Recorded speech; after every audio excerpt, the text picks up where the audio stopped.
안녕하십니까. 축구 승무패 교주입니다. 이번 회차는 72회차입니다. 유럽 챔피언스 리그로 이루어져 있고 대진표가 마지막 경기죠. 조 1위 확정된 팀도 있고 뭐 원정으로 관광 가는 뭐 정도 관광 가는 그 정도 팀도 있습니다. 그리고 내일이죠. 내일 화요일입니다. 내일 밤 9시 50분까지 구매를 완료하셔야 됩니다.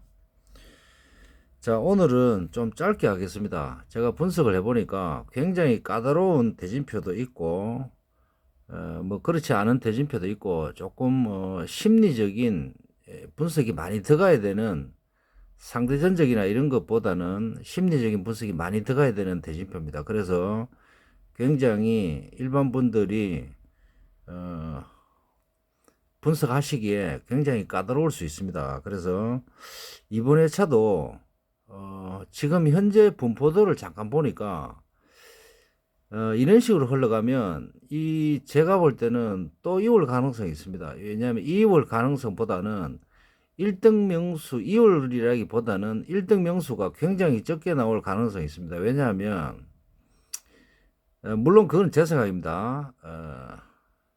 지금 이 분포도가 제가 볼 때는 굉장히 마음에 들지 않습니다. 들지 않고 또 아까 유튜브를 잠깐 보니까 그 뭐 가짜 뉴스들을 주로 뱉어내는 그런 사이트들이 손흥민 선수에 대해서 굉장히 시끄러운데 굉장히 저는 그런 부분에 대해서 어, 굉장히 마음에 안 듭니다. 토트넘이 홈에서 의욕 없는 뉴캐슬을 대량 득점으로 이겼다 해서 손흥민 선수가 물론 잘 하긴 했습니다. 이 도움에 1골이죠. 그런데 상대가 뉴캐슬이 아니고 제가 볼 땐 그냥 캐슬입니다. 캐슬, 뉴캐슬이 아니고 그런 팀을 상대로 4골을 넣었다. 이 자랑할 일이 아닙니다. 지금 뉴캐슬은 부상 병동도 부상 병동이지만 이번 챔피언스리그에 집중을 해야 되는 요 한 경기에 집중을 해야 되는 시기이기 때문에 토트넘 원정 가서 그다지 열심히 할 의욕이 없는 거죠. 물론 기본은 했겠죠. 100% 이상. 뭐 제가 볼 땐 그 몇몇 선수들 뛰는 거 보니까 제가 볼 때는 뭐 90% 컨디션 90%도 안 갔습니다. 그래서 그런 팀을 그렇게 이겼다 해서 시끄러울 일이 아닙니다. 자, 1000원짜리 마킹을 해보겠습니다. 자, 1번 승, 2번 승, 3번 승, 4번 승,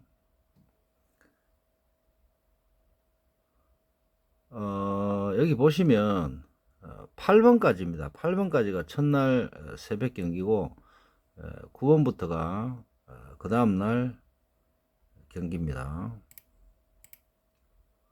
8번까지 마킹을 하고 제가 잠깐 설명을 잠깐만 좀 드리겠습니다. 자, 1번 같은 경우는 제가 볼 때 랑스가 충분히 한 골차 이상 이길 수 있습니다.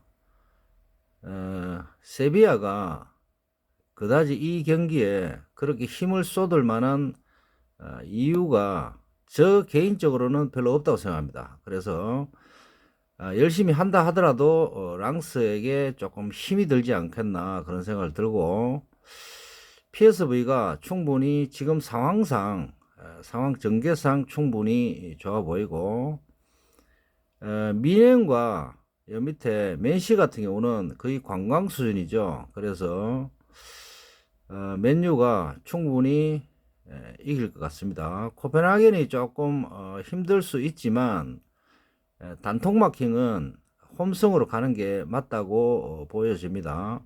물론 여기 무승부를 조금 생각하셔야 됩니다. 자, 그 다음에 나폴리는 완벽하게 브라가를 제압할 수 없습니다. 이 경기는. 그리고 레알 마드리드도 이진급 선수가 분명히 이진급 선수가 나올 겁니다. 그래서 지금 베를린이 충분히 홈이고 분위기를 이제 탔기 때문에 충분히 선취점이 없다 하더라도 충분히 좋은 경기를 할 수 있습니다. 그래서 물론 이렇게까지는 할 필요 없겠지만 충분히 무승부는 좀 달아야 되지 않을까. 그래서 제가 볼 땐 선취점이 있다 하면 무승부까지, 그 다음에 레알 마드리드가 선취점이 있다 하더라도 지금 현재 제가 추측상 레알 마드리드 멤버 구성상 레알 마드리드가 압승하기에는 조금 힘들지 않겠나 그런 생각을 해봅니다. 그리고 인터밀란은 제가 몇 번을 분석을 했지만 이 패까지 나옵니다. 패까지 나오기 때문에 여러분들이 조금 생각을 하셔야 될 것 같습니다. 그 다음에 자 8번은 충분히 홈승이 유리해 보입니다. 제가 방금 말씀드렸죠. 자 4번 무, 6번은 무패 정도 생각하시면 되고 인터밀란은 스리마킹까지 생각을 조금 하셔야 될 것 같습니다. 자 9번은 9번 승, 10번 승, 11번 승, 그 다음에 페페 승입니다. 전체적으로 보면 아까 여기 두 번째 5번, 6번이 무무였죠. 그리고 나머지는 승패로 제가 마킹을 하고 현재 봤을 때는 무가 2개, 패가 2개, 나머지 다 올 승입니다. 승으로 마킹했는데 자 맨시 같은 경우는 주축 공격수나 미드필더 한두 명 정도 빼고는 나머지들은 이진급수로 선발 명단을 꾸릴 것 같습니다. 제 생각에. 물론 이 맨시가 분위기상 멤버가 어느 정도는 나오겠지만 감독은 그렇게 생각하겠죠. 그런 멤버를 꾸리면 충분히 이길 수 있다. 그러면서 이기자라고 하겠지만 선수들은 마음속으로 져도 된다는 생각을 가지고 경기에 나오면 결코 쉽지 않은 경기가 될 것이다. 저는 그렇게 판단합니다. 그리고 홈팀 입장에서는 유종의 미들 홈에서 거두기 위해서는 최선의 노력을 다할 수 있습니다. 그래서 승을 마킹을 단통으로 하고 무승부 정도는 생각을 좀 하시면 될 것 같습니다. 그리고 셀틱 같은 경우는 무패까지 생각을 좀 해야 될 것 같은데 제 생각에는 굳이 페노드가 무승부 정도면 가능하기 때문에 그다지 굉장히 열심히 하는 경기가 안 될 것으로 보여집니다. 그렇지만 셀틱은 굉장히 열심히 하는 경기가 될 것이다. 그래서 무승부만 조금 다시면 되지 않을까. 그 다음에 이 두 패패는 제가 볼 땐 충분히 가능한 패패입니다. 그래서 요 두 패패는 자신감 있게 저는 개인적으로 말씀드리고 싶습니다. 그 다음에 포르투 같은 경우는 무까지 생각하셔야 됩니다. 지금 충분히 홈승이 가능하지만 제가 볼 땐 그 슈팅들이 원정팀이 수비 위주로 나올 가능성이 좀 있습니다. 그래서 그 슈팅들이 다 골로 연결이 안 될 수도 있습니다. 그래서 너무 과격한 홈의 공격적인 성향을 띠면 충분히 경고라든지 퇴장이라든지 나올 수 있습니다. 그래서 조심해야 되는 대진표입니다. 이 대진표가 그냥 뭐 언뜻 보기에는 단통성으로 보이시겠지만 제가 볼 땐 충분히 위험한 대진표다. 그런 말씀을 좀 드리고 싶습니다. 자, 아까 말씀드렸다시피 복식이 몇 가지 있습니다. 복식이 제가 말씀드린 대로 있고, 그 다음에 소시다드는 충분히 뭐 쓰리마킹을 굳이 할 필요는 없는데, 제가 볼 땐 이런 경기들은 무승부 안 나옵니다. 제가 볼 땐 이 승패로 째질 가능성이 굉장히 높습니다. 왜냐하면 뭐 제가 볼 땐 충분히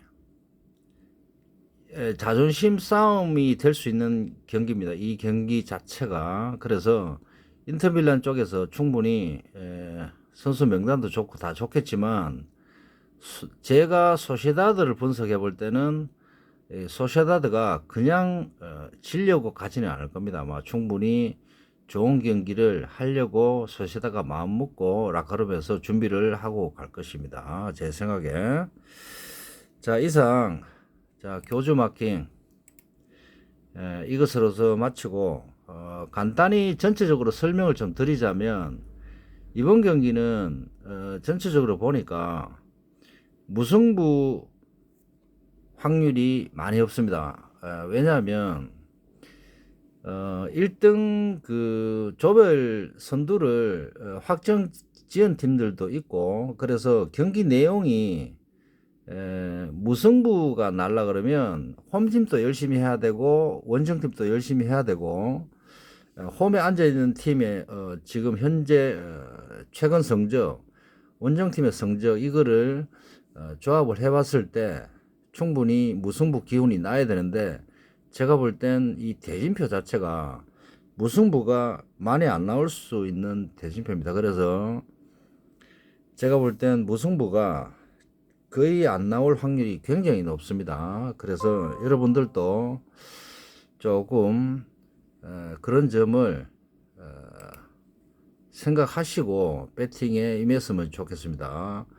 제가 분석을 할 때 무승부가 많이 나올 때는 무승부나 아니면 홈승이 많이 나올 수 있습니다. 제가 분석하는 방법으로 따지면, 제가 마킹을 할 때 무승부 마킹을 많이 하는 그런 경우가 있습니다. 그럴 때는 무승부가 많이 나오든지 아니면 홈팀들이 유리한 결과가 나올 수 있는 확률이 굉장히 높습니다. 왜냐하면 실제로도 제가 무승부를 선택을 했는데 홈이 이기는 경우가 들어 있었습니다. 실제로. 그래서 뭐 지난 몇 회차 전에도 그런 마킹이 있었죠. 제가 잘 기억은 안 나지만 5번부터 거의 한 10번까지 줄줄줄 무승부가 난 적이 있습니다. 그럴 때 제가 무승부를 다 실제로 찍었습니다. 실제로 찍었는데 그게 실제로 다 결과가 무승부 나왔습니다. 근데 그 전전 회차 때 어떤 결과가 있었냐면, 제가 기억으로는 제가 무승부 선택을 했는데 홈승 쪽이 약간 결과적으로 조금 데이터가 높았던 결과가 있었습니다. 그래서 지금까지 제가 분석하는 방법을 토대로 데이터를 내보니까, 제가 무승부를 선택을 했을 경우는 홈팀들이 조금 더 유리한 경기가 되지 않을까, 이런 생각을 해봅니다. 벌써 한 13분이 흘렀습니다. 죄송합니다. 자, 마지막으로 1번부터 14번까지 쭉 훑어보지 마시고 제가 분석하는 방법대로 하셔야 됩니다. 1번을 분석하시고 2번을 분석하시고 3번을 분석하시고 단통으로 분석을 하셔야 됩니다.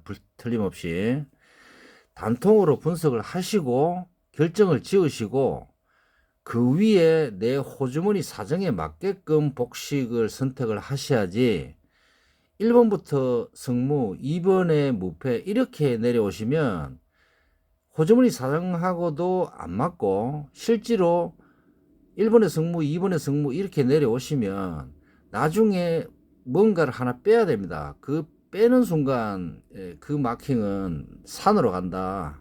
그런 말씀을 좀 드리고 싶습니다. 그래서 1번 경기를 선택을 할 때 굉장히 신중하게 선택을 하시고 그거를 바꾸지 마시라는 거죠. 바꿀 때는 처음부터 분석을 다시 하셔야 됩니다. 그래서 왜 PSB가 꼭 이겨야 될 것인가, 그 다음에 원정팀이 꼭 이겨야 되는 이유를, 그 다음에 원정팀, 홈팀 매치업을 어느 정도 선수를 대입을 했을 때 어떤 결과가 나올 것이다. 그런 거를 심리적으로 조금 더 분석을 해보시고, 물론 최근 성적이 중요할 수 있습니다. 상대전도 결과에 굉장히 많은 결과에 치우치죠. 그렇지만 지금 챔피언스리그 이 대진표는 최근 성적과 상대 전적과 이런 거하고는 전혀 관계가 없습니다. 그래서 제가 볼 땐 지금 현재 이 대진표는 제가 볼 땐 충분히 심리적인 요인이 굉장히 많이 작용을 하는 대진표로 이루어져 있기 때문에 마지막 경기고, 그래서 마킹을 하실 때 조별 상황을 면밀히 분석을 하시면서 내가 셀틱 감독이다, 내가 셀틱 선수다, 이런 생각을 가지시고 마킹에 임하시고 난 뒤에 최종 결정을 천원짜리로 하시고, 그 다음에 내 호주머니 사정에 맞게끔 8마킹이든 16마킹이든 뭐 24마킹이든 거기서 선택을 하셔서 어느 쪽이 더 복식을 많이 해야 될 것인가, 첫날인가 둘째 날인가, 뭐 그런 거를 결정하시고 최종 마무리를 잘 하시고, 또 그 다음에 이번 대진표가 종이 한 장으로 8마킹 한 장으로 충분히 되겠다. 그러면 16마킹을 하시면 되는데, 8마킹을 하고도 굉장히 찝찝한 그런 대진표가 있습니다. 그럴 때는 차라리 8마킹을 두 장을 하시면 됩니다. 조금 틀리는 1번의 승을 한 장 선택을 했다면, 승으로 해서 이런 어떤 조합이 나온다면, 그 다음에 다른 방법, 다른 분석 방법으로 약간 틀리는 8마킹을 하시면 됩니다. 그렇게 하셔서 결과를 대비를 하시면 될 것 같습니다. 그런데 제가 이번 경기 결과를 예측을 해볼 때는 제가 볼 땐 두 장으로 할 필요가 없을 것 같습니다. 그래서 충분히 한 장으로도 커버가 될 것 같습니다. 그렇지만 중요한 건 이번 마킹 하실 때 지금 1등 명수가 굉장히 작을 수 있습니다. 그래서 10명 이하로 넓힐 수 있기 때문에 저는 개인적으로 10명 이하로만 넓혀도 굉장히 적다고 생각합니다. 그래서 10명 이하로 넓지는 그런 대진표가 나올 수 있습니다. 그래서 1000원짜리 마킹을 하시고 난 뒤에 나머지 복식으로 선택을 하실 때 그런 점을 좀 유의했으면 좋겠습니다. 자, 저는 배팅을 할 때 최종 선택을 할 때 배당은 보지 않습니다. 그 점도 구독자 여러분들은 꼭 알아주셨으면 좋겠습니다. 구독자 여러분들이 제 분석을 꼭 따라하라고는 이야기하지 않겠습니다. 제 분석이나 마킹을 참조하셔서 어떤 본인만의 분석 방법을 찾으시면 됩니다. 복권방이나 집에서 상대 성적만 계속 본다고 답이 나오는 건 아닙니다. 제가 볼 땐 충분히 왜 셀틱이 최근 성적에 골ing을 몇 골을 넣느냐, 어떤 팀하고 경기를 해서 몇 골을 넣느냐, 시간대가 어떠냐, 전반전에 넣느냐, 선취점을 넣느냐, 그 다음에 역전을 했느냐, 그런 점도 분석을 하셔야 된다. 최근 성적이 아무리 좋아도 최근에 골잉 넣는 시간대가 좋지 않으면 그 다음 경기에 그런 안 좋은 영향을 미칠 수가 있습니다. 그리고 상위 프리미어 리그로 봤을 때는 상위 몇 프로 팀은 절반 이상의 팀은 현재 확인해 보시면 수비수들이 전부 다 골ing을 넣고 있습니다. 그렇지만 하위권 팀들은 골ing을 못 넣고 있죠. 수비수들이. 그런 점도 조금 분석에 넣으시고 여러 각도로 분석 방법을 찾으셔서 한 가지로 정립을 하셔서 계속 그 방법으로 밀어붙이면 언젠가는 1등 근처에 가실 수 있다. 저도 마찬가지고, 물론 뭐 지난 회차 같은 70 몇 회차죠? 71회차 같은 경우는 1,000원짜리 분석이 굉장히 근처에 갔습니다. 그래서 저 개인적으로도 굉장히 기분이 좋았고, 앞으로도 분석을 조금 더 열심히 해서 여러분들에게 최대한 도움이 될 수 있는 그런 1,000원짜리 마킹을 만들어 보도록 하겠습니다. 자, 이상 교주 마킹 마치겠습니다.